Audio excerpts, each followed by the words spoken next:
And from that moment on, he downright refused to speak to either Ricky or myself. That we let him think we don't like it. Hello friends and welcome back to ReddX, your source for the freshest daily cringe content anywhere on the internet. Promise swearsies, it's just a fact, and it's totally science. Go ahead and look it up. Today we're diving into r/NeckbeardStories, and it actually is from the NeckbeardStories subreddit. Yes, indeed, I saw a delicious series being posted by user Kenaren about an individual, I guess his name is Jake, and I guess he's from Philadelphia. And you'll see why I say that when the title pops up on the screen. It's not a very imaginative name for a neckbeard. You know, maybe we could add a little spin on it. I'm taking suggestions from the comments. We're probably just going to do part 1 today, get a little taste of what this dude is all about, and then see if we want to revisit the series at some future point. You know, I don't want to vet the stories because I do want to catch my first reaction, but I also don't want to like commit to something that I don't necessarily know if it's gonna go well. So let's see how well it goes. We'll get some plugs and disclaimers out of the way, and then we will dive right into some NeckbeardStories cringe.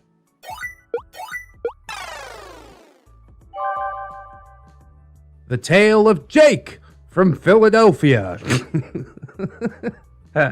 That's what it is. I don't know why that's so funny to me. It's just so straightforward. I have several stories about individuals who belong on this subreddit. Ooh, tell them all. But this one in particular focuses on a man that we will call Jake. Jake is white, in his 50s, and is quite desperate for a woman. That will become increasingly apparent as this tale unfolds. In his 50s? Boy, he's an older one. He's not a neckbeard, he's a graybeard. I first met Jake a few years ago when I was working night shift at a local grocery store. He joined me during a time when the store was hiring almost anyone they could due to staff shortages. At the time, there were only 2 people working in the entire grocery department, myself and my manager. So when we heard that we were getting not 1, but 2 new employees, we were happy, ecstatic even. These 2 employees were Jake and a girl that we'll call Ricky. Oh, I feel bad for Ricky already. Things really started to go downhill from there.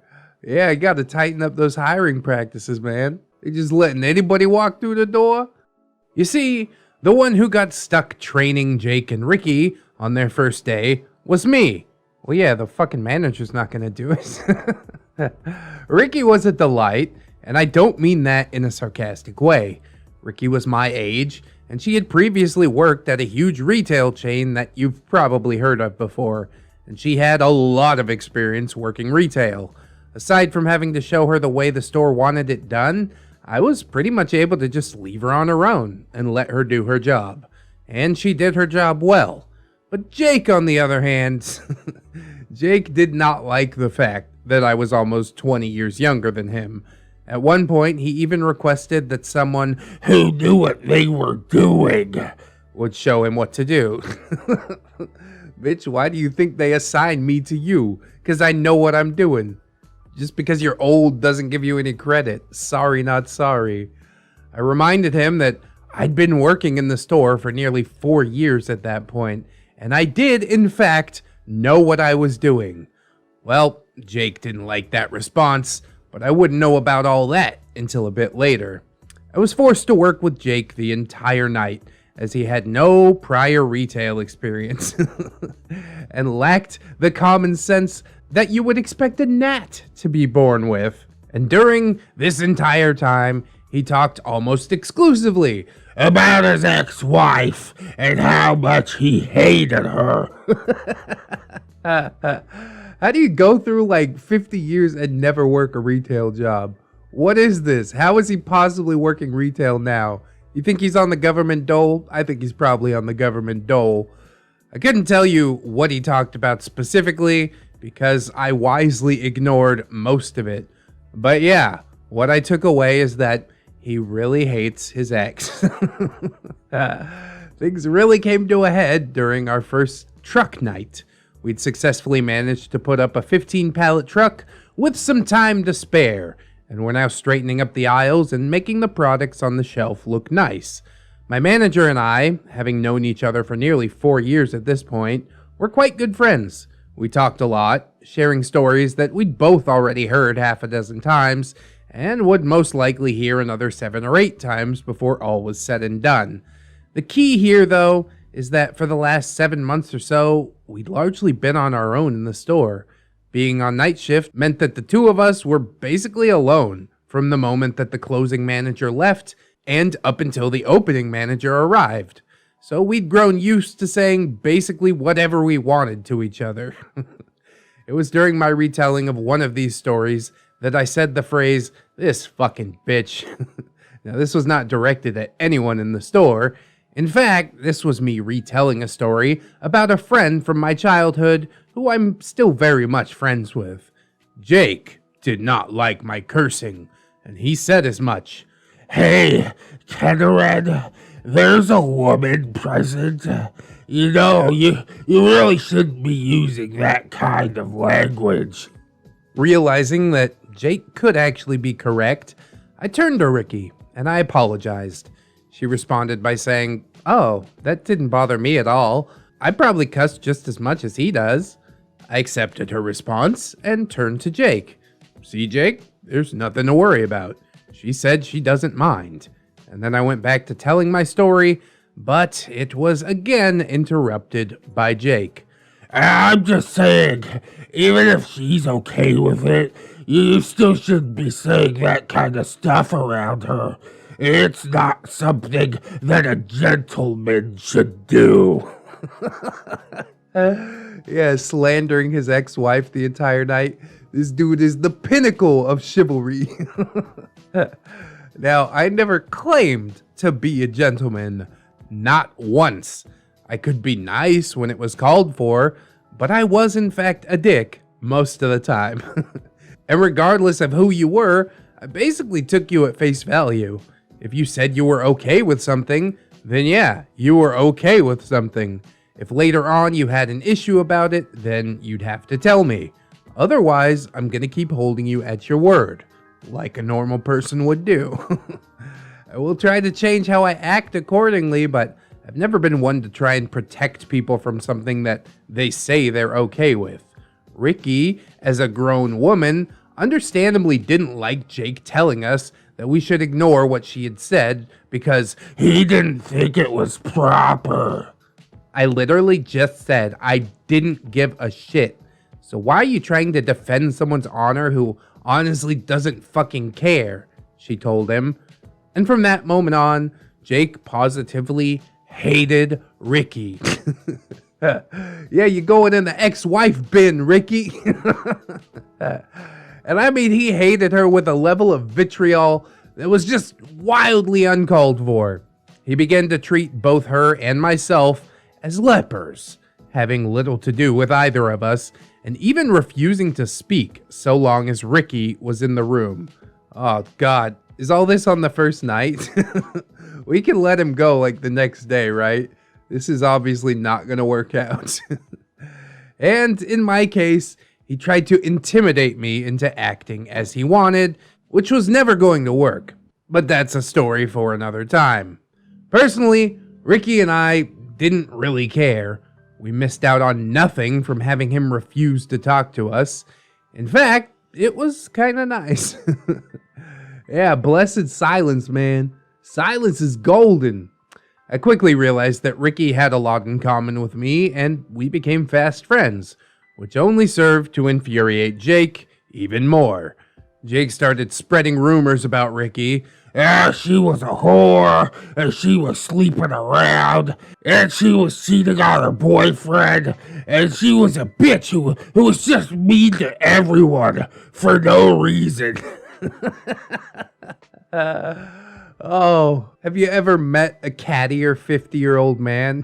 This is so sad. I remind you. See, OP says, this is a 50-year-old man saying all this stuff about a 26-year-old woman who He doesn't fucking know from Eve. But because she had the gall to talk back to him, he felt justified in saying whatever he wanted about her. The store became something of a Cold War. My manager ended up becoming friends, and I use that term very loosely, with Jake, while I became friends with Ricky. Oh, so he's not going to get fired. That's unfortunate. But also, it leads to a glorious saga, so I can't be too mad about it. Anytime Jake would see Ricky and I talking, he would run off and tell our manager in a fruitless attempt to try and get us into trouble. Oh my god, I can't believe they're talking. I better go tattletale. Jake is seriously bitch made. I hate this dude already. Here's the thing. Ricky and I would only start talking if we were already done for the night. We would have maybe 30 minutes left on the clock with very little to do. So we would meet up on an aisle, and while we were straightening up, we would talk. We weren't meeting up secretly, and we weren't hiding from anyone. In fact, we would often stand directly in front of the security cameras while we talked. Jake didn't care. He was so sure that he could get us into trouble somehow that he constantly tried to report us to management. Side note, even the store director took our side in this, so it never got anywhere. But that didn't stop old Jakey boy, and I do mean old Jakey boy. This is already getting long, and I'm going to have to make this story multiple parts, but I wanted to end off with the time that I found out Jake had been purposefully intimidating Ricky because He thought it was funny. probably the only person in the world that he's able to intimidate. He just gets sadder by the sentence. Ricky and I had been on the baked goods aisle. This was like 5 days before Thanksgiving, and so she had a lot more product than she normally did. As I had finished first, I went over there to help her. While I was working on her aisle, we chatted, as we normally did. I had just finished stocking a box of syrup, I think, when I stand up and look towards the far end of the aisle. And Jake is just standing there with a scowl on his face, and he was staring directly at Ricky. Ricky hadn't seen him yet, but she did a few moments later, and right after she saw him, Jake left. The grocery creeper. Stockbeard, because it's like S-T-O-C-K and also S-T-A-L-K. Stalker beard. That's the vibe I'm getting for sure. I asked how long that had been going on, and she responded by saying it had been going on for a couple of weeks. I asked why she hadn't told me about it, or told anyone about it. Some minor background on Ricky. She suffers from severe anxiety and doesn't like causing a scene. Hates causing a scene, as a matter of fact. And she told me that she didn't mention it because, as she said, she was used to creepy old guys doing creepy weird old guy shit. And since it hadn't escalated past staring, she was just waiting for the right moment to bring it up to management. But in my opinion, what Jake was doing was already harassment. Plain and simple. You got it, OP. And if nothing else, that goes against store policy and could get the store sued. Never mind the mental implications that it could be having on Ricky. I would probably put the mental implications before the store getting sued. If we're going in order of importance. Who gives a shit if the store gets sued? Okay, they provide a job, but really, company loyalty is a fucking joke. I told Ricky that I would make sure that Jake stopped, and then I went and found our manager. And I told him, in no uncertain terms, what Jake had been doing, and that the manager needed to tell Jake to stay the hell away from Ricky. If I caught him doing it again, then I'd go to the store director about it. Our manager hadn't even realized that Jake was doing it, and he agreed with me. This needed to stop. The manager passed along the message and asked why the hell he'd been doing it in the first place. And Jake's response was to say, "Oh, I'm only doing it because I know it creeps her out." Bro, that is so out of line. Like, creepy old man has never been creepier. You know that it's creepy and you continue to do it because it's creepy. Oh my God. What? Oh, and Jake didn't stop, by the way. Oh, he stopped being so overt about it, but he continued to do sneaky shit, like trash talking us behind our backs and trying to turn the other employees against us. Also a story for another time. Finally, our manager took it to the store director, who wrote Jake up for it, but otherwise didn't do anything. And from that moment on, he downright refused to speak to either Ricky or myself, which was just fine with us. Oh God. Self-entitlement, check. Delusions of grandeur, check. It looks like we got a gray beard here, people, and he is an absolute specimen. Something different than what we normally see, because usually beards are like so bumbling and socially oblivious that they don't realize completely what they're doing is creepy. And this guy is doing creepy things on purpose. I'd really like to dig further into his head. So yeah, I'm gonna jump into part 2. I'm hooked. I hope you guys are as well. So let's check it out. The Tale of Jake from Philadelphia, Part 2. These titles need help though, man. OP's a good writer. I'd just like the title to have a little more kick, if you don't mind. Welcome to Part 2 of The Tale of Jake. Stockerbeard, as I call him. Most of this information was learned in the 3 months between when he was hired and when he finally stopped talking to me, with some of it coming from our manager, who Jake basically told everything. So, here's the thing. Despite Jake's award-winning personality, he is single. Oh, so single. I can't imagine why this man is forever alone. But this is not from a lack of trying on Jake's part. He tries everything that he can to impress the women around him, even going so far as changing the way he walks to make it look like he's this giant bodybuilder.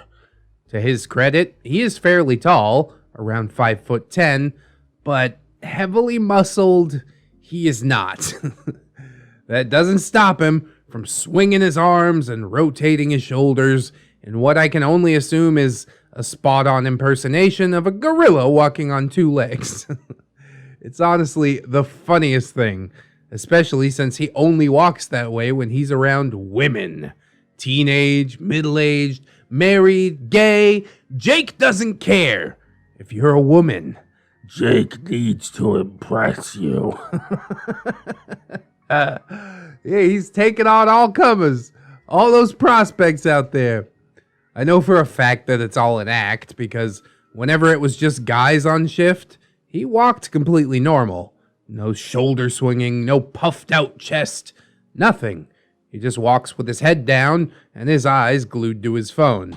Speaking of which, Jake is a member of, to my knowledge, OkCupid, Plenty of Fish, Christian Mingle, Tinder, eHarmony, Farmers Only, Farmers Only, and Bumble.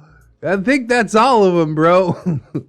If you frequent any of these sites, you may have stumbled across him and swiped left without even knowing it. Oh, lucky you.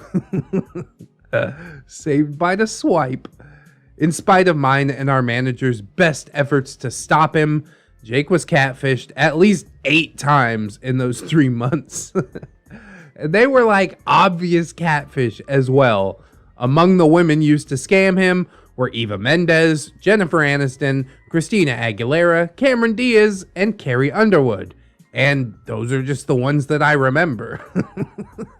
That is the worst catfish in the world, dude. I'm not saying you should catfish people, but if you chose to, why would you pick somebody famous?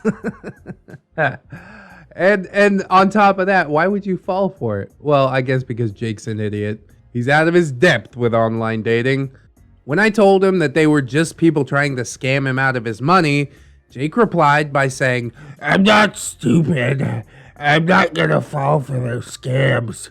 But look how gorgeous they are. And they like me. I think you're just jealous because you can't pull women like I can. Are you kidding, dude? Does making a match on Tinder count as polling women? No, it doesn't. Yeah, Jake, that's exactly why. You caught me. I am just so envious. I probably don't need to tell you what happened next, but I'm going to anyways.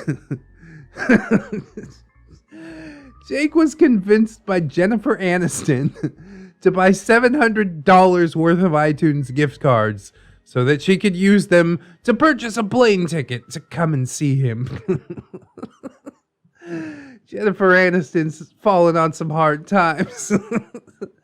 Eva Mendes convinced Jake to send her $300 worth of Google Play gift cards to pay her phone bill so she could continue to speak with him. Oh, that's a hefty phone bill.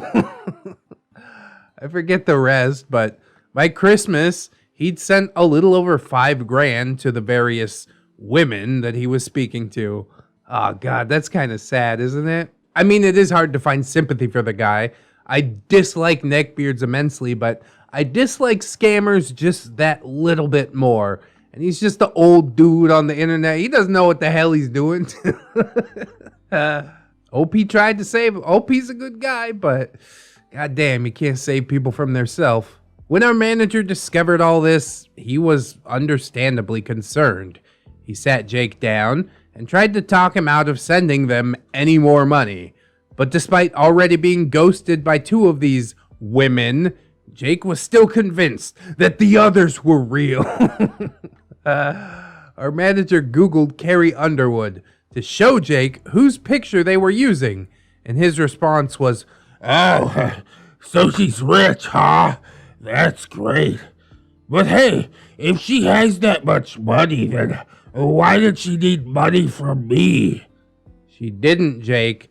Somebody was using her picture to scam you," our manager told him. "Nah, you're wrong. She wouldn't do that." Oh, but don't feel sorry for him.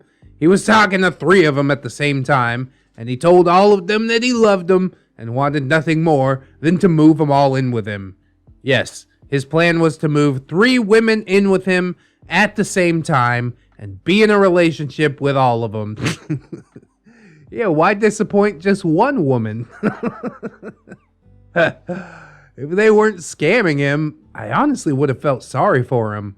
Not only was he cheating on all of them, but his views on a woman's place are rather messed up. I was once telling our manager of a cult I'd read something about online. The women there, whether they were married or not, were the personal property of the cult leader. They ate when he told them to, they worked when he told them to, they slept when and with who he told them to. Jake overheard this conversation and responded with, "As it should be." What do you even say to that? Anyways, his downright inane attempts to get with a woman doesn't stop there. Though God, I wish that they did. You see, Jake liked younger women, in the 17 to 25 year range. So whenever he had the chance, he would find his way to the front of the store and bug any cashier that he could, during which he'd lean over their register and casually stretch his neck while remarking on how sore he was from working out. Side note, Jake has this perpetual odor around him. It basically smells like he bathes in Axe body spray. You can smell him long before you see him, and this was known among the entire staff. So when he leaned over the register to speak with the cashiers, inevitably someone would need their assistance and they would be called away. And Jake never realized why. However, Jake did get lucky once. He met a woman on Farmers Only who lived only 30 miles from our store.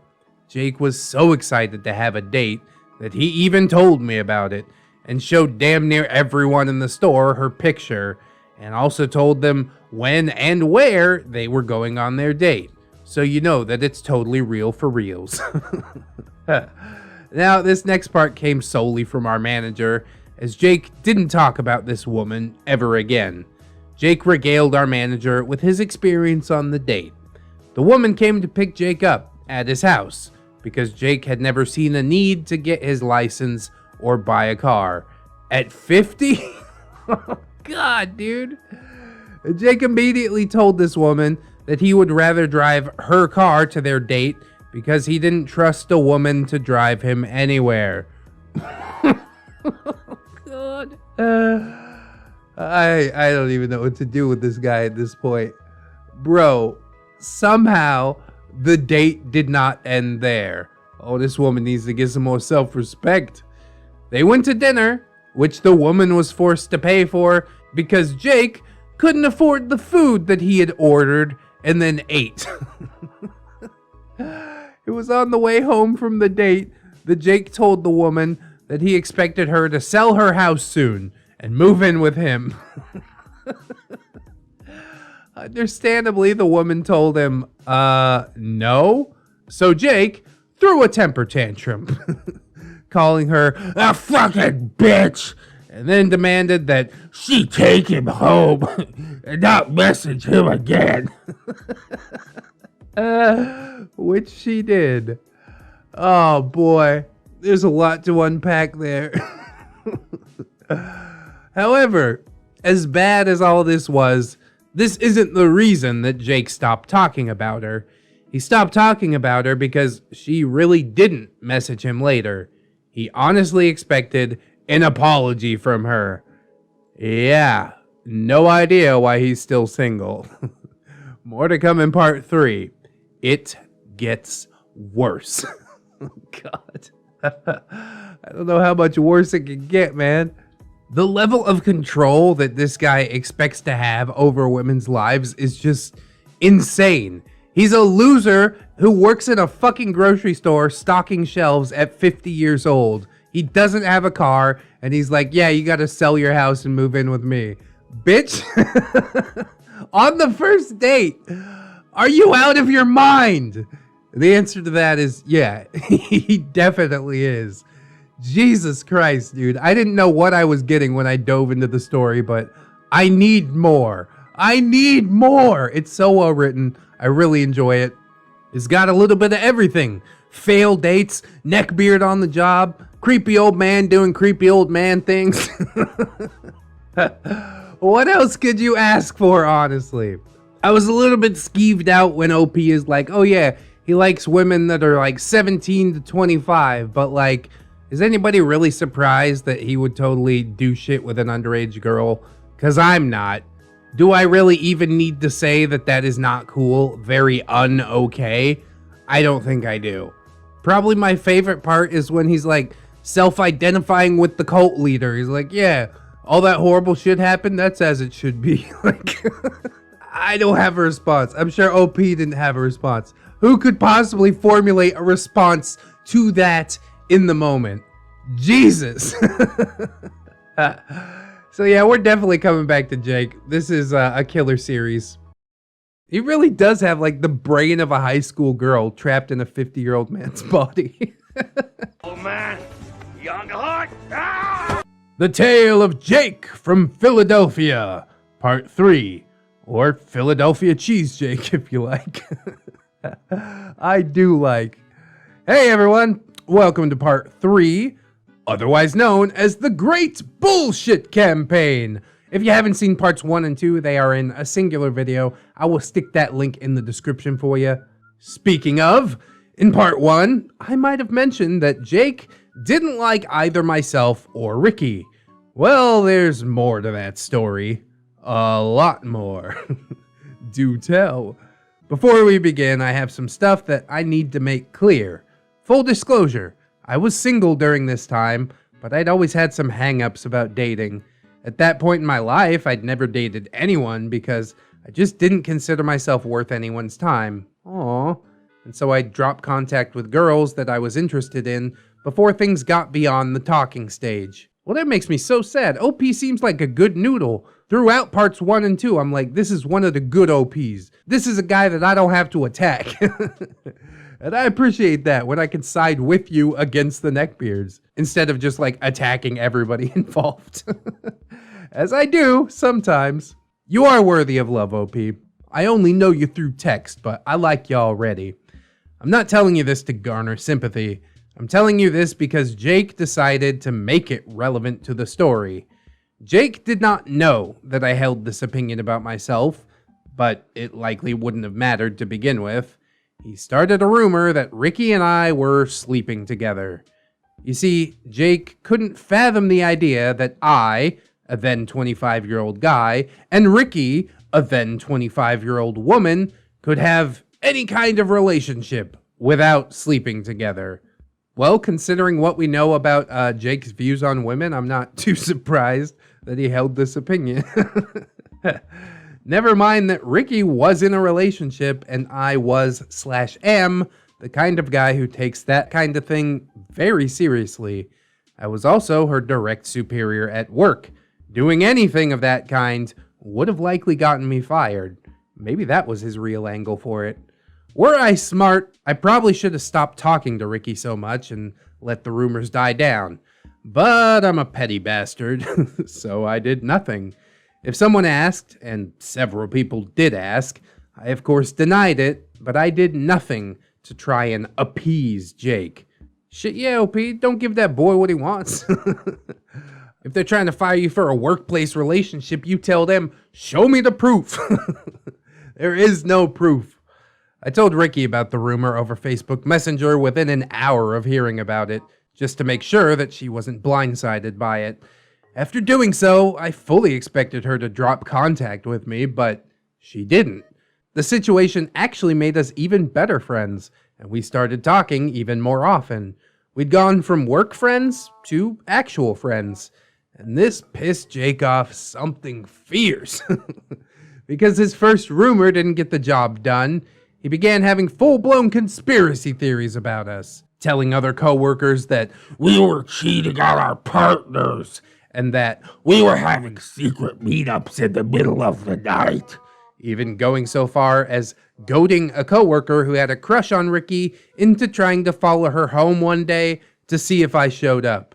Jesus Christ. He really does have like the brain of a high school girl trapped in a 50-year-old man's body.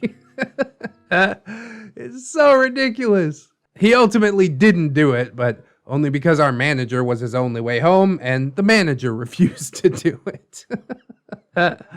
By the way, there should definitely be a story about this other coworker posted sometime. He was almost as ridiculous as Jake, but in a completely different way. Maybe that's why they connected. Anyways, back to Jake. Because I talked to literally everyone, Jake had tons of people to feed his bullshit to. He started telling people that I was a playboy, that I was just in it for the sex, and that I'd want nothing to do with any girl. I don't need to remind you that I had never dated anyone at this point, right? I'd never so much as kissed a girl because I'd had those thoughts swimming around in my head since I was a teenager. Jake never bothered to ask myself or Ricky if we were actually in a relationship, but then again, it didn't really matter to him if we were. The truth was not something that was even on his radar. He just didn't like either of us, so he felt justified in saying whatever he wanted. Twice your age and 10 times as sad. Well, the following year, after my manager returned from having surgery, I lucked out and I got my dream job. I no longer needed to work at the store and was only doing so on account of my manager and Ricky. Once our manager settled back into his job, I stepped back and stopped taking such a direct role in the day-to-day, mostly because I was exhausted from working my other job, but also because I just kind of stopped caring. As it is, with something better on the horizon. This was after Jake stopped talking to me, instead choosing to spend all his time insulting me behind my back, all the while occasionally making perverted remarks towards Ricky. What OP say in the last story? Creepy old guys doing creepy old guy stuff. Like this time that Ricky was bending up to pick a box up off the floor and her shirt came untucked. She fixed it after standing back up, only to hear Jake say, completely unprompted I might add, "Don't worry, Ricky. I wasn't staring at your ass." Sure you weren't, Jake. Anyway, I'll avoid going into some more personal details, but eventually Jake's rumor about us having an affair came true. Kinda, lol. You see, Ricky and her boyfriend broke up in the midst of all this, and because of all the bullshit going on at work, we talked regularly outside of work. One thing led to another, and we started dating 2 months before I completely washed my hands of this place and never looked back. Side note, Ricky and I are still happily dating and are now living together. So why did I say that his rumor came true if we truly were dating? Because we were bored / fed up with the bullshit and decided to fuck with Jake's tiny mind. I started bragging about my girlfriend Emily and how she was so great. And Ricky started talking more about her mysterious boyfriend. Oh, that reminds me. Ricky's ex was African American, which was just another reason that Jake hated Ricky. See, he's of the opinion that the races shouldn't mix. I'm honestly not even surprised by that coming from this dude. Everything we know about him, yeah, it's just another tick in a checkbox that I'm not even surprised they have to mark off. And Jake thought that Ricky had forever ruined herself by sleeping with a black guy. that is adorable. Just a showcase to the amount of sexual insecurity that we're looking at here. I'm telling you, folks, Jake was truly just a delight to work with. It gets even funnier because I would be talking about Emily while standing next to Ricky, and Jake would say, "How great she sounded." And then he'd immediately turn around and talk crap about Ricky. You should have said Emily was black too. Ricky and I kept this up until my last day. Jake had gone around telling everyone, or at least those that would listen to his dumbass, that I was cheating on Emily with Ricky, and that Ricky was cheating on her boyfriend with me. The day after I quit, I drove Ricky to work, walked her inside the building, passing Jake on the way, and I kissed her goodbye. And then, just because I'm a petty asshole, I told Jake goodbye on the way out, acting completely oblivious to the fact that I had just proved all of his conspiracies correct. I later heard from my ex-manager that Jake called him up at 10:30 p.m. and ranted for a solid 20 minutes about how right he was, and that he wished our partners would find out so we would get what we deserved. I have not spoken to Jake since that day, but Ricky was stuck with him for another year, and boy, does she have some more stories about him. Better job and your first relationship? Oh boy, OP, you just winning left and right, ain't you? Holy heckers, that's a good ending to the story. I am sorry that your girlfriend has to stick around this weirdo for a while longer, but I am glad that we're only about halfway through the Philadelphia Cheesejake saga. See how I just kind of shoehorned that in there? It's pretty nice, right? So let's see exactly what it is that we're dealing with as we jump on into part 4 to wrap up this video. The Tale of Jake from Philadelphia, or Philadelphia Cheesejake, part number 4. Hey everyone, welcome to part 4. Before we hop into Ricky's experiences with old Jakey boy, I wanted to share the story that I mentioned in part 1. This is how Jake tried to intimidate me into doing whatever he said. First, some background information about me. I'm currently 6'3", and at the time, I was in the high 200s. Ooh, he's a big boy. I was enrolled in a martial arts studio when I was 4, and my parents also applied for a gym membership and took me to lift weights regularly. I get the feeling this is going to turn into an r/I am very badass post. Oh, you were doing so well, OP. Now I gotta shit on you some. It's all about that give and take. I spent the next 12 years of my life getting the shit kicked out of me on a daily basis. I've been hit with everything, from bamboo poles to clubs. Almost had my throat slit when I was 10 by someone that I, at the time, thought was a friend. I've had over a dozen bones broken, multiple concussions, and spent my later teenage years physically paralyzed while still being able to feel the pain of my nerves dying. Okay, cool. Good for you, I guess. Even after recovering enough to hold down a job, I still suffer from pains and aches that I would not wish on my worst enemy. The fact that all of this pain was caused by an entitled asshole who thought it was fun to bully people gave me something of a short fuse against people trying to bully either myself or those around me. Jake's threats of physical violence were never going to work on me, but he didn't know that, and I wouldn't have a story if he did. Lol. So on to the story. Jake is tall-ish, 5'10" or so, but he's not what anyone would call a big guy. I might have mentioned before that a small detail such as this hasn't stopped him from acting like the biggest, baddest asshole on the block. He walks around like he's 7 feet tall and built like a bulldozer. Again, only to impress women, mind you. When he's around guys, he walks perfectly normal. Jake got it in his head that since he was 20 plus years older than me, that he should be the one in charge of the stock crew after our manager was put on leave due to his upcoming surgery. To that effect, he tried bossing me around almost the day after our manager left, and I promptly told him to go fuck himself. With diplomacy out the window, Jake resorted to more guerrilla tactics. I like how you spelled gorilla too. It might be incorrect, or maybe not. Including things like beating on his chest and headbutting shopping carts for some reason. Oh, don't fuck with this guy. He headbutts shopping carts. My days were filled with a shoulder check here, accidentally hitting me with a box there, almost turning a pallet of product over on me when he claimed it got stuck. It was annoying, but I didn't feel like losing my job over a fight with him, so I just let it all go.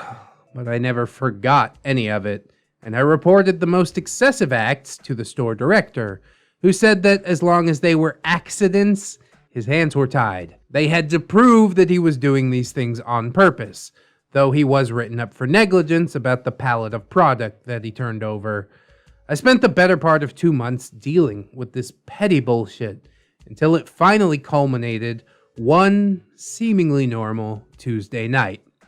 I was replacing product tags, as I did every Tuesday, and Jake was blocking, which is basically trying to make the products on the shelves look neat and organized, which he sucks at. Obviously, dude can't even get his own life neat and organized at 50 years old. He would miss, translation avoid, entire sections just because he didn't feel like messing with them.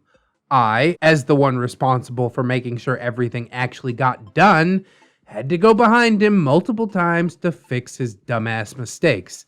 Until around 1 a.m., when I got sick of it and started making him fix those mistakes himself. Our shifts ran from 10 p.m. to 6 a.m. Jake did not like that I was trying to order him around, and that showed through his mumbled curses and basically growling at me. Whatever, he's a jackass. I didn't let it get to me. I think it is the right move to make him fix his own mistakes. Otherwise, he's just going to keep making them because he knows somebody's coming right behind him to fix whatever he avoids, right? Nothing wrong here so far. Just the interim store manager being interim store manager until Jake presumably gets insecure about the age gap. After the 5th or 6th time of having to stop what I was doing and go make him fix something, he said, "You're a damn liar. I know you're sabotaging me on purpose, and I'm gonna tell the store director about it when he opens." Oh, Jake, you and your conspiracy theories. Yeah, Jake, because the best thing I can be doing with my time is stopping what I'm doing and walking halfway across the damn store just to annoy you. That's exactly right. You caught me red-handed. No, Jake, you just keep skipping shit. Now seriously, man, go fix it. Jake took exception to that. No, I won't. You're a damn liar. You're not the boss of me, Red. he yelled, all while puffing out his chest and marching towards me with a snarl on his face. This was the moment that I stopped caring if I got fired or not. I waited until Jake was within arm's reach of me, then I started in on him while walking forward. No, fuck you, Jake! You think the entire fucking world revolves around you, but it doesn't. You're just an incompetent asshole who needs to get his ass over to the aisle number and fix what you fucking missed right now before you really piss me off. You got that?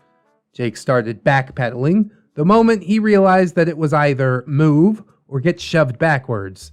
After I finished my tirade, I looked up and noticed that the only other person working at the time, the floor cleaner Vinny, was standing at the end of the aisle with a mop in his hand.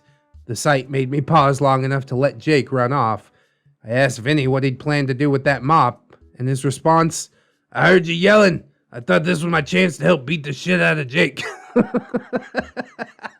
Ah, god damn it, Vinny. I like him. One sentence, and I'm like, yeah, that guy's cool. I miss Vinny. I really do. I went back later that night to find, lo and behold, Jake had gone back and fixed what he had missed, as well as making sure that I didn't have to come find him again. Turns out, when push comes to shove, Jake was only brave enough to bully someone he thought wouldn't fight back. Go figure, as most bullies are wont to do. Next time we'll get into a few of Ricky's stories, and maybe catch up to present day Jake. Now, aside from all the r/I am very badass stuff that OP just decided to throw in the beginning, didn't really apply to the story all in all, but okay, if it makes you feel better, there it is. Other than that, I think things were handled correctly. You know what I mean? What are you gonna do? Just follow the guy around the entire night and clean up his shit? No, it's your responsibility. You're being paid to do a job, so do your job. And if you think you can intimidate me into doing your job for you, let's take a second to think about the fact that if I shove you over one time, you're probably gonna break your hip, old man. Prime fighting age, that's between like the ages of, 20 and 30. Once you push it up into 40 and 50, you might want to cool your fucking jets lest you get knocked out for real. Luckily, he knew when to back down, I guess, but he also made an ass out of himself. Trying to push people around and having it thrown back in his face. Nothing but what he deserves. I'm also somehow not surprised by any of these events unfolding. Jake is just an absolute shitbag, and I 100% stick with my assessment of brain of a high school girl in a 50-year-old gorilla's body. So ridiculous. You don't think a high school girl would bully people if she was big enough to do it? She would.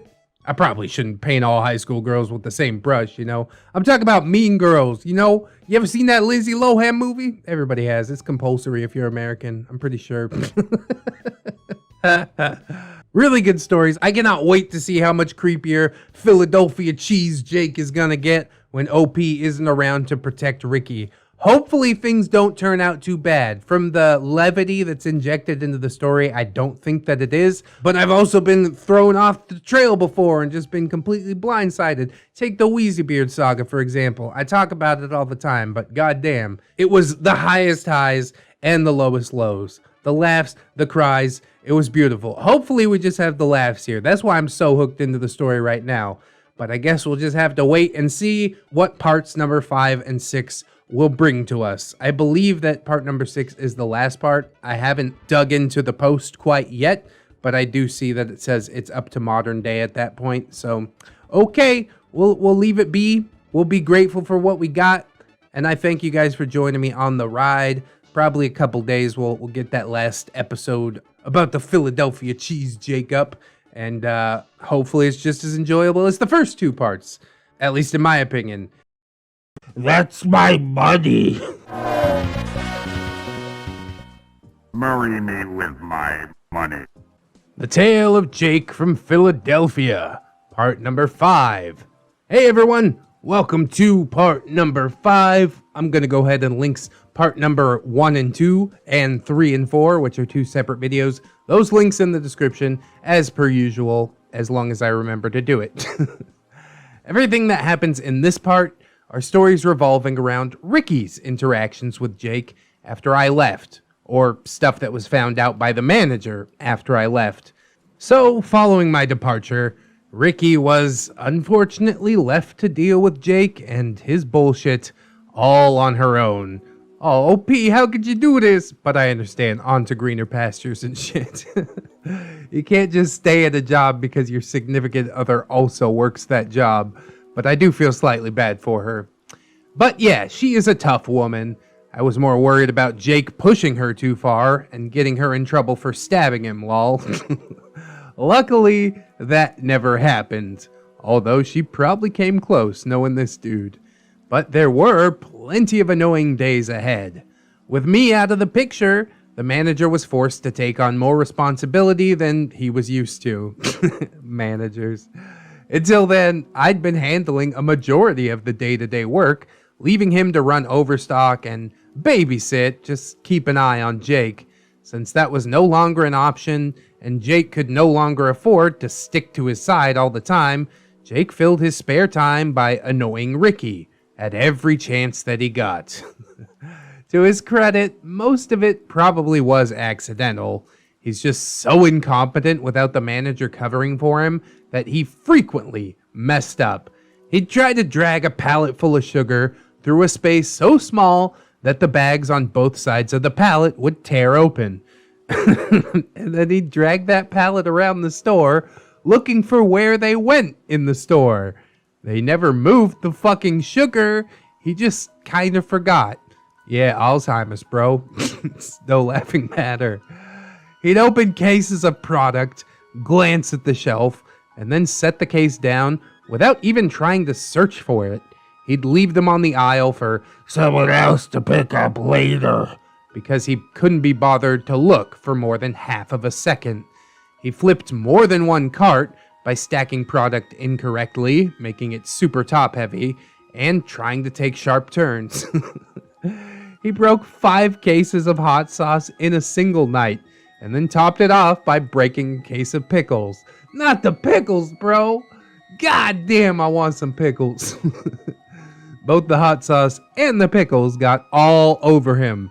He supposedly smelled great. Got that nice vinegary scent. You're smelling more and more like a neckbeard, Jake. Congratulations. The dude broke an entire shelf of jelly because he couldn't reach a jar on the top shelf and didn't feel like going to find a step stool, so he climbed the shelf. This is a grown man trying to climb a thin metal shelf like he's some kind of idiot. Oh, wait. And that's just the stuff that he did at work. See, I've avoided mentioning this until now because I wanted to fully explain it. I've mentioned before that Jake doesn't have a license. It's not because he took the test and failed, or even that it was suspended. He has just never had a driver's license. Never even wanted to get his license because he's always gotten people to drive him everywhere.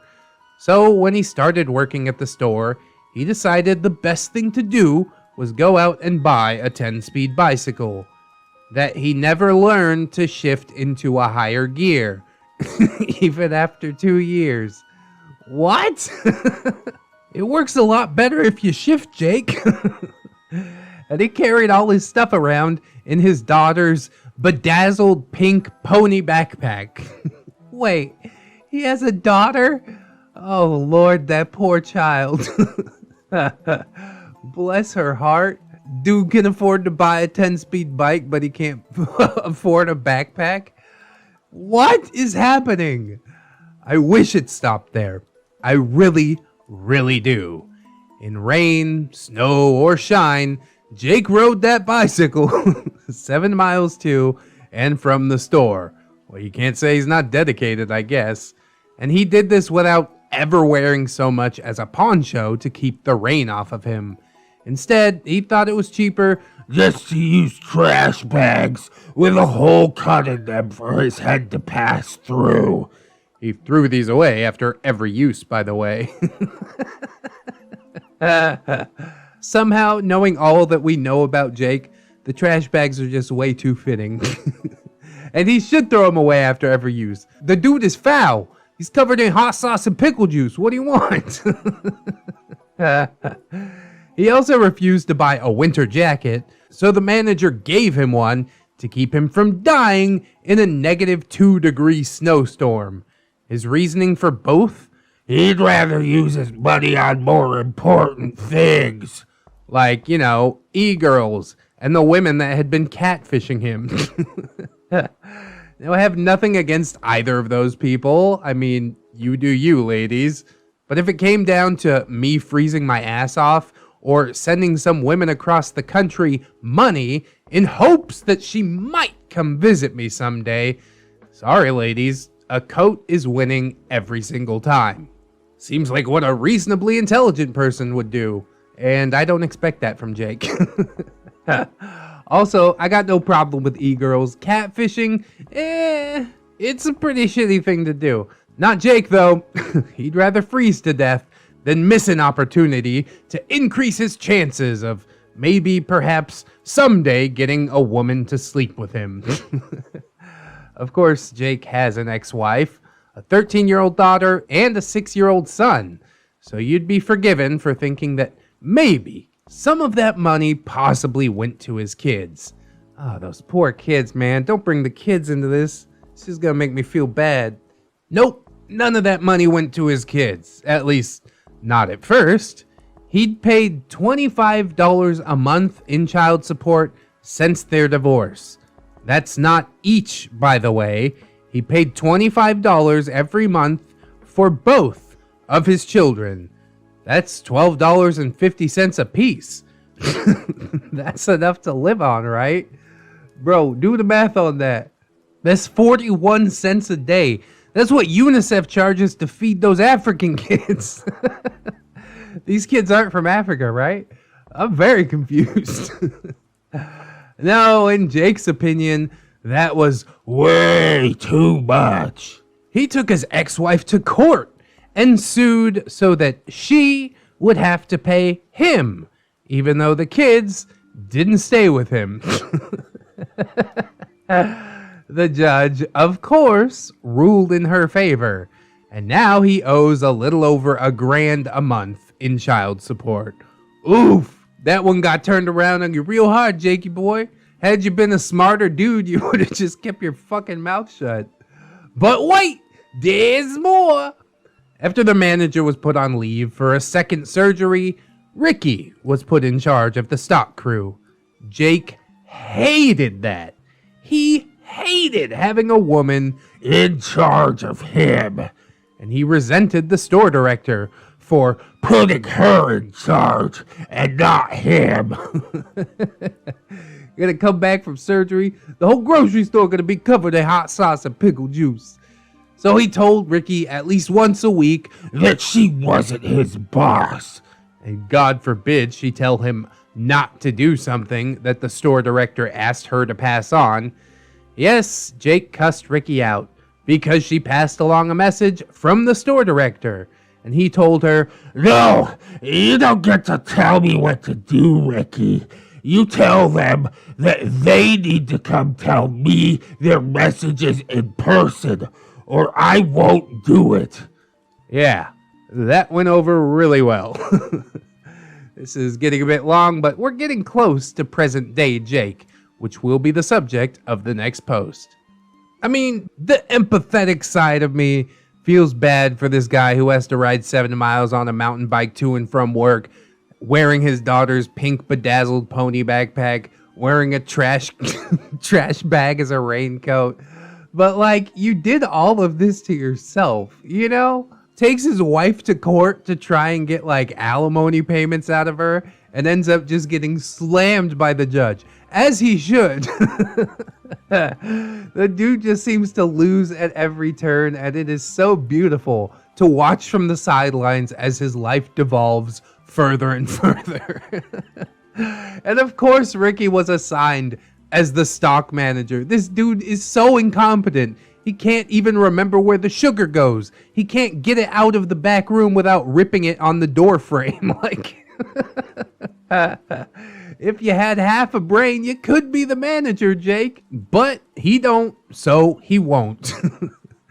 And I love it. And I love how angry he gets about it. Like the bosses are going to put everything aside just to come down and tell him some dumb shit. Would you accept a note, Philly Cheesejake? Perhaps one that has been embossed with a wax seal? Oh, he's killing me. Let's get into the next post and die a little bit more together. The Tale of Jake from Philadelphia, part number 6. Or Philly Cheesejake, if you do prefer. Hello, everyone, and welcome to part 6. The following is present day stuff. So after the manager was put on leave for his second surgery, Ricky was put in charge of the stock crew. As I mentioned last time, Jake hated that. He hated it enough that he put in his 2-week notice. Oh, good riddance. And then he took it back a few days later. We were so close. For a little over 3 months, Jake put in his 2 weeks at least once a month. However, he always took it back. That's so hilarious. After about the third time you hand me a 2-week notice, I'm just going to be like, look, we don't even need the 2 weeks. Just pack up your shit. Go home. We don't need you anymore. Until last Wednesday, when he announced that he was transferring out of state to work at another store. I am not kidding when I say multiple people got together and planned he's finally gone party. Not a farewell party, a finally he's gone party. You'd think that with such a sudden announcement, he'd just been really good at keeping the secret, and his boss knew beforehand, right? Yeah, no. The store director learned about it the day before he announced he was leaving and expected the transfer to be taken care of by the time he got to the new store on Friday. Somehow, the store director got it done. Miracle worker. He contacted the store that Jake wanted. Yes, he picked his own store and got the paperwork pushed through. God damn. They are bending over backwards for this incompetent asshole. Maybe I don't think so badly of management after this story. Here's where Jake's true self shined through. He got in touch with the manager, who was due to come back the following week, and had him agree to drive him to his new home. When the manager showed up to pick him up, he found a U-Haul trailer sitting in Jake's lawn, already filled to the brim with a load of weird shit. Among which was a pair of 1-gallon trash bags full of twist ties that you get off those loaves of breads, a 3-foot wide container of little girls' hair clips, a bag of wood chips, and a container of frozen food. I mean, he also had normal stuff like clothes and small pieces of furniture. Thank God for that, or I would seriously think this dude's a serial killer. While Jake was finishing up loading that trailer, the manager spotted a 13-year-old girl wandering around in the front yard. This was Jake's daughter, who he'd just told very loudly that it was her fault that he was leaving. As if that wasn't bad enough, the girl was covered in bruises and had horrible swelling on her face. Oh, man. See, this is the part that tugs at the heartstrings. I always think we're just going to be in for a fun ride, but it never turns out that way. You get far enough into the story and it always turns ugly. I hate it. Apparently, she was visiting Jake the previous week. Some nearby girls, I was told they were like 16 plus, who were completing a gang initiation, or so Jake's daughter told the manager, had beaten the hell out of this little girl while Jake just watched from the window of his house. What the fuck, man? I mean, I knew he was trash, but at this point, this is where it all turns, and I'd truly like to see him dead. If you thought I was enjoying his misery before, oh, now it's gonna taste 10 times sweeter. I hope nothing good for this fucking guy. So yeah, he literally sat there and watched his daughter get assaulted in his front yard. And when questioned about it later, he said, "It wasn't my fight, so it's not my problem." Bro, he's probably scared of those 16-year-old girls. We had known for a while that the only kid that Jake gave even half a damn about was his daughter. He told the manager that he didn't want his son, only his daughter. As if that wasn't bad enough, apparently he doesn't even care enough about her to save her from an assault happening just 20 feet in front of him. Human trash, man. He should just be condemned to always wearing that garbage bag so everybody can see what a trash human being he is. Sorry I keep talking about this, but I'm honestly pissed off. You and me both, OP. This is actually the reason that I decided to post this series to begin with. Well, I'm sorry that it took all of that. I'm grateful for the series, but if I could burn it all down and not have this little girl get assaulted, then I would do exactly that. After talking to Jake's daughter, the manager decided to get him as far away from her as possible. So he hopped in his truck and fucked off. Once they were outside the town limits, Jake pulled out a wad of aluminum foil from his bag and tossed it up on the dash. The manager asked why he was tossing his sandwich like that, and Jake responded by saying, "That's not a sandwich, manager. That's my money." Oh yeah, a lot of lettuce on that sandwich. What you got, $4 or $5 there? It's ballin'. This guy had taken every dime he had out of his bank account, totaling something to the effect of 10 grand, and was carrying it around in a single bundle. It's not a good idea. But wait, there's more. He then asked the manager if he knew the proper steps to legally change his name. Manager, of course, asks him why. "Because that bitch ex-wife of mine isn't getting another cent out of me. I'm gonna change my name and make it impossible for her to find me." Shortly after this conversation, Jake mercifully just falls asleep and sleeps for most of the trip, as old men are wont to do. At some point after waking up, Jake started to brag about this beautiful woman that he was in a relationship with in this new town. No doubt the reason that he picked that store, but for some reason, he just couldn't get in touch with her. So he asked the manager to call her and ask what was up. The woman picked up and, in no uncertain terms, told the manager that she had blocked his number for a reason, and that if he, the manager, called again, there would be trouble. Okay. They arrive at the store Jake was transferring to, and lo and behold, they have no fucking record of his existence. If only the rest of the world could be so lucky. The manager contacted our store's director, who told him that Jake had given him an entirely different store number. So Jake either forgot the store number and told the manager to take him to the wrong store, or he told the store director the wrong number to send the freaking paperwork to. So at last check-in, Jake is somewhere in unemployment limbo. Oh, almost forgot. He sold his house entirely over the phone, got paid for it, and then tried to take all that back when he realized that he'd sold his house to a Mexican woman. What? She refused to go back on the deal, and I would honestly like to shake her hand for that alone. Jake is just such a weird, hateful dude, and he can't possibly fathom the fact that his hatefulness might be what causes his world to crumble around him constantly.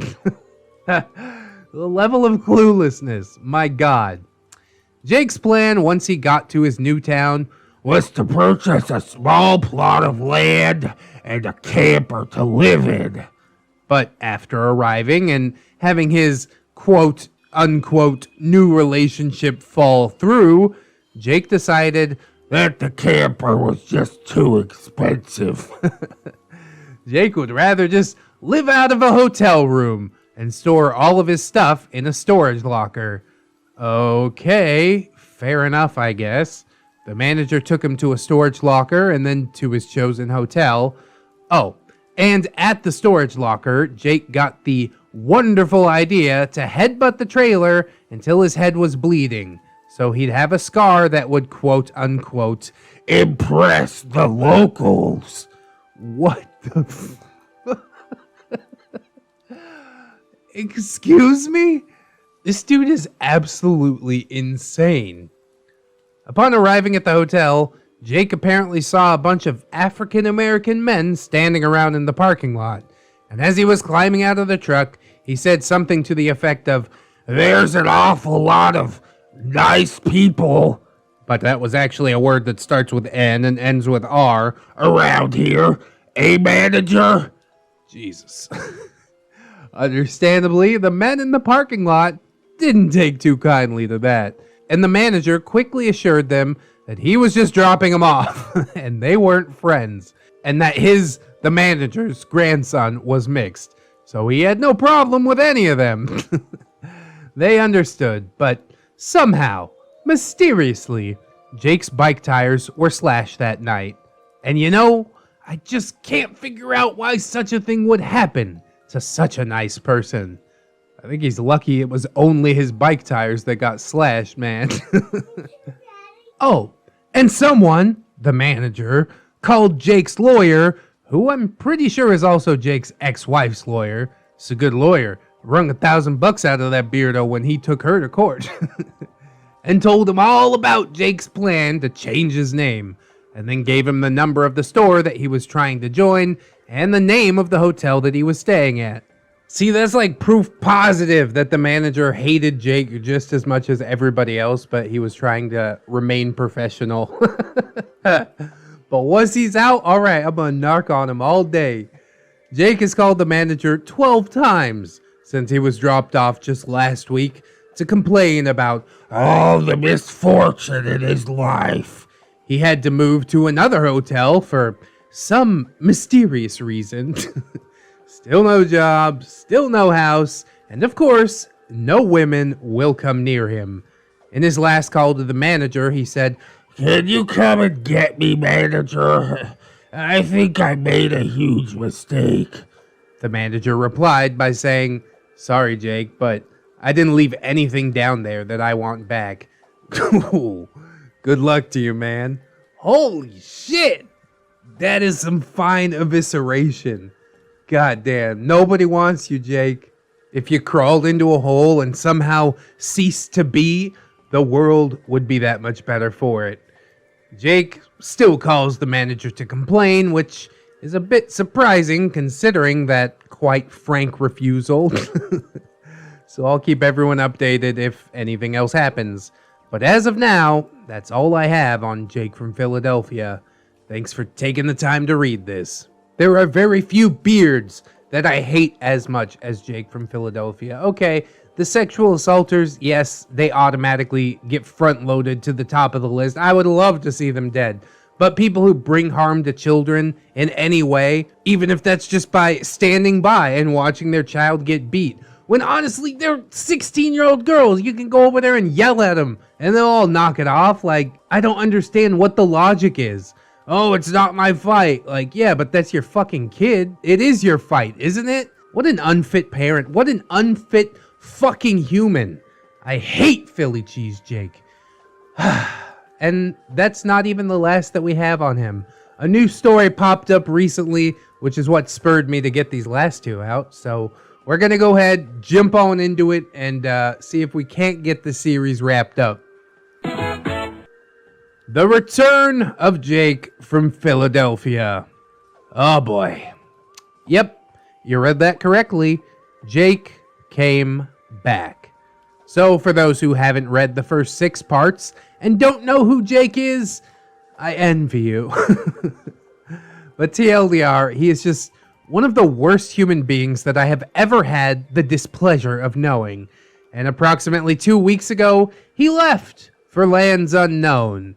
And now he has mysteriously, unfortunately, come back. Here's the story as told over several conversations with my now ex-manager, who I'll refer to as BB for the sake of brevity. After arriving at the hotel in the last part, and being dropped off by the manager, Jake ran into some conflict with some local African-American gentlemen. Jake, as a staunch believer that white equals superior, said a word that starts with N and ends with R, and I only wish that it just could have been neighbor. Hello, neighbor.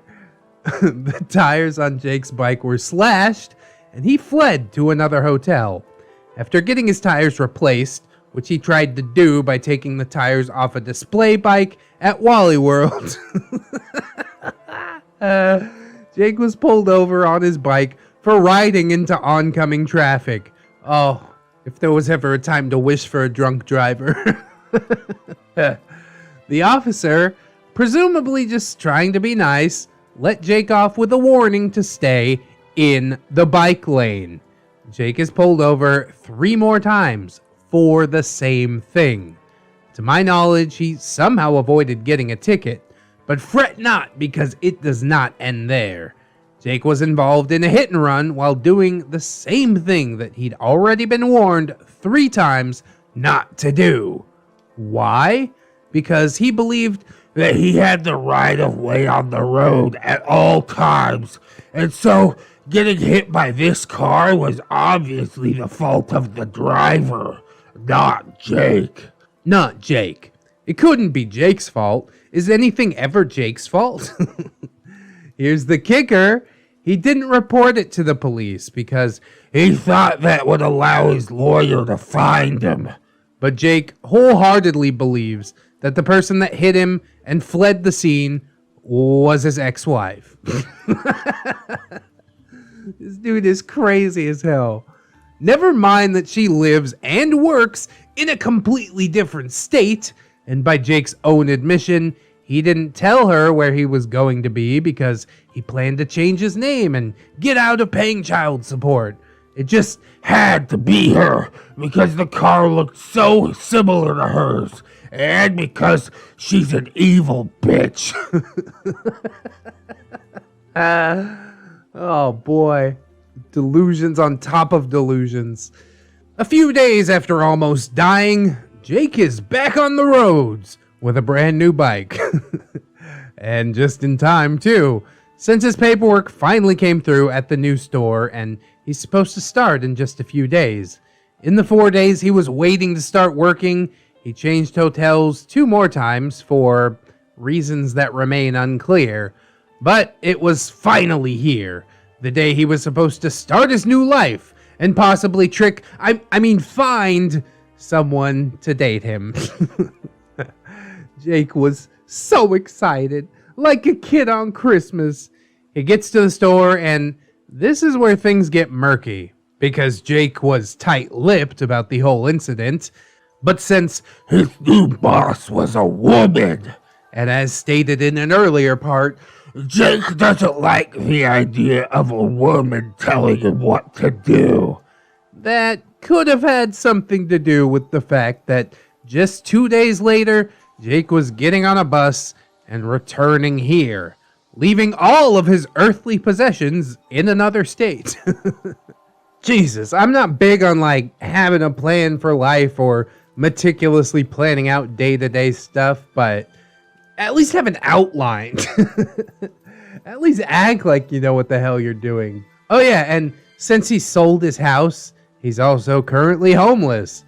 Probably why he left his stuff. Ain't got nowhere to keep it. Though it's unclear if that will still be true after he ends up getting here. What's even worse, the store director at my old store, yes, the one Ricky still works at, has been bugged by Jake so much that he is allowing him to come and work at the store again. Oh no. So to recap, the guy who spread rumors about me because he thought I was a playboy who was cheating on his girlfriend, spread rumors about Ricky because she had the gall to tell him that his protection wasn't needed, made life at the store basically hell for not just the 2 of us, but many, many other people as well. And now, he's being welcomed back after leaving with practically no notice and demanding that the store director transfer him to another store because he wanted to run away from his ex-wife and 2 kids. What? So, I have zero doubts that more Jake stories are to come. Thanks for reading. But there were no more stories for 8 goddamn months. So ReddX decided to just upload the compilation. Oh, Jesus. I fear for the future at this point. I mean, I thought that the story was going to be over with part 6. Mercifully, I hope that it was going to be over, but that just couldn't be the case. That would be far too easy. And so the Neckbeard train keeps on a-rollin'. I do see a lot of comments in the threads from OP questioning whether or not Philly Cheesejake should count as a true neckbeard. As you folks well know, my 2 specifications for neckbeardery are delusions of grandeur and a sense of entitlement. Just alone, the fact that he thinks he should be the manager over a woman despite being clearly less qualified and less competent is enough for me to call him neckbeard. He's also got a little bit of that stories about Kevin, you know, not knowing how to shift his bike and wearing a trash bag that he throws away instead of a poncho, and thinking he can run away from his child support payments and stuff like that just by changing his name. Well, you have to process paperwork to change your name, don't you?